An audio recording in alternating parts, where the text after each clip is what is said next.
हरे भरे जंगल के बीच एक विशाल पुराना पेड़ खड़ा था। उसी पेड़ पर छोटी सी गिलहरी चिक्की रहती थी। चिक्की हमेशा फुदकती रहती, पेड़ों की डालियों पर उछलती कूदती और अपनी छोटी छोटी आंखों से हर चीज में खुशियां ढूंढती थी। जंगल के सभी जानवर उससे प्यार करते थे, क्योंकि वह न सिर्फ तेज थी बल्कि दिल की भी बहुत नेक थी। पेड़ से कुछ दूरी पर एक लोमड़ी रहती थी, नाम था लाली। लाली बहुत चतुर थी, पर उतनी ही अकेली भी। उसके पास दोस्त कम थे, क्योंकि बाकी जानवर उससे थोड़ा डरते थे। लेकिन अंदर से लाली का दिल बहुत नर्म था, बस किसी को उस तक पहुंचना नहीं आता था।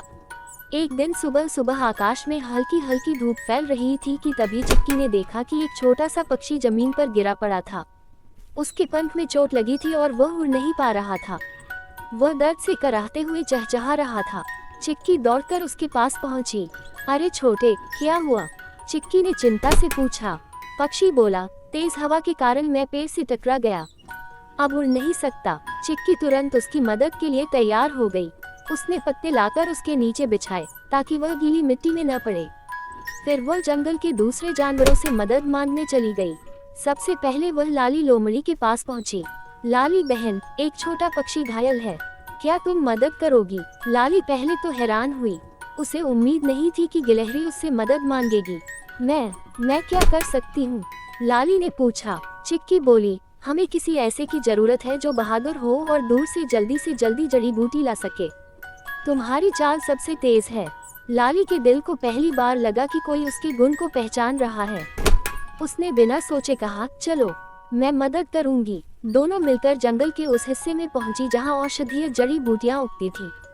रास्ता उबड़ खाबड़ था, पेड़ों की शाखाएं नीचे झूल रही थी, लेकिन लाली ने अपनी चतुराई और फुर्ती से रास्ता तय कर लिया। उसने जल्दी से एक पौधा तोड़ा जिसके पत्ते घाव भरने में मदद करते थे। जब वे पक्षी के पास वापस पहुंचे तो छोटा पक्षी बहुत कमजोर हो चुका था। चिक्की ने उसके पंख पर धीरे धीरे जड़ी बूटी का रस लगाया। लाली ने अपने नर्म फर से हवा रोकी ताकि ठंडी हवा पक्षी को तकलीफ न दे। दोनों की मेहनत से पक्षी को जल्दी ही आराम मिलने लगा। कुछ देर बाद पक्षी ने अपना पंख हिलाकर देखा, दर्द कम हो चुका था। धन्यवाद, अगर तुम दोनों नहीं होते तो शायद मैं फिर कभी उड़ नहीं पाता, उसने खुशी से कहा। चिक्की मुस्कुराए और बोली, दोस्त एक दूसरे की मदद करने के लिए ही होते हैं। लाली ने पहली बार दिल से खुशी महसूस की। उसे समझ आया कि दूसरों की नज़र में अच्छी बनने के लिए बस दिल से अच्छा होना जरूरी है। अगले 2 दिनों तक चिक्की और लाली ने मिलकर पक्षी की देखभाल की। चिक्की उसे फल और मेवे लाकर देती और लाली उसे सुरक्षित रखती। तीसरे दिन पक्षी फिर से आसमान में उड़ने लायक हो गया। उड़ने से पहले उसने दोनों से कहा, तुम दोनों ने मिलकर मेरी जान बचाई है। मैं वादा करता हूँ कि जब भी तुम्हें मेरी जरूरत होगी मैं आसमान से उड़कर तुम्हारी मदद करने आऊँगा। पक्षी आसमान में उड़ा और मधुर आवाज में चहचहाता हुआ दूर चला गया। लाली और चिक्की उसे जाते हुए मुस्कुराकर देखती रहीं। उस दिन से जंगल में एक नई दोस्ती की शुरुआत हुई। लाली को भी दोस्तों का महत्व समझ आया और बाकी जानवरों ने भी उसे नए नजरिए से देखना शुरू किया।